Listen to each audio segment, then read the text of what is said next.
Comment réagir face au racisme?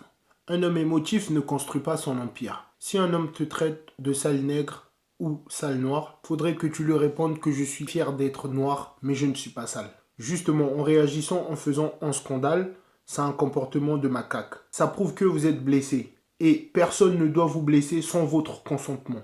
J'ai souvent été naïf à prendre mon cas pour une généralité, mais avec les années, j'ai pu comprendre que le racisme existait vraiment. Chaque fois qu'on va te dire retourne en Afrique, l'Europe, soit tu l'aimes, soit tu la quittes, mais il faudrait leur dire de nous rendre déjà notre putain d'Afrique. Certains pharaons de l'Égypte ancienne, ceux qui ont le nez cassé, c'est clair, c'était des noirs. Les gens ont cassé leur nez pour falsifier l'histoire. Nous sommes un peuple fier et fort. Aucun peuple sur terre n'a vécu plus d'atrocités que nous. Comme disait Aimé Césaire, ce qu'ils n'ont pas pardonné à Hitler, c'est pas parce qu'il a commis des crimes contre l'homme, c'est parce qu'il a commis des crimes contre l'homme blanc.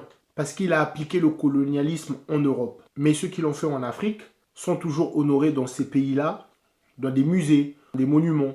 Heureusement qu'il y a des pigeons pour les chier dessus. Par exemple, lorsque vous allez dans un restaurant ou encore une chicha, s'ils vous recalent, c'est parce qu'ils ne veulent pas de vous. Vous n'êtes pas obligé de faire un scandale ou encore de filmer. Le plus important, c'est de se diriger vers des restaurants, des chichas ou encore des boîtes de nuit qui veulent de vous.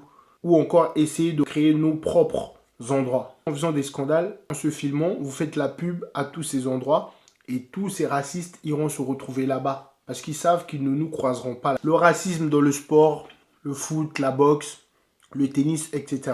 Si on vous traite de nègre, ça serait bien de quitter le terrain, de ne plus revenir jouer parce que comme Samuel Eto'o disait, dès que vous touchez à l'argent de quelqu'un, il vous trouve une solution. Ça ne sert à rien de discuter, de chercher la compassion des gens. On vous traite de sale nègre, vous quittez le terrain, point barre. De toutes les façons, c'est ancré en l'être humain. L'être humain n'aime pas les faibles. Et puis même entre noirs, j'ai remarqué qu'il y a des noirs qui croient qu'ils sont plus instruits, encore plus cultivés que les autres, juste parce qu'ils s'expriment comme l'homme blanc. Soyez fiers de votre accent, comme moi. Dès que vous m'entendez, vous savez déjà d'où je viens. Comment est-ce que l'Européen est au courant des rectifications d'âge? Comment est-ce que les Libyens font pour vendre des Noirs comme des esclaves? Mais malheureusement, c'est un business entre les Libyens et d'autres frères noirs qui vendent des Noirs. Et pour toutes nos sœurs. Si certains de nos frères se marient avec des femmes des autres communautés, ne vous plaignez pas. Ils ont le droit. De toutes les façons, ils sont minoritaires. Vous avez le droit de mettre des cheveux de votre choix.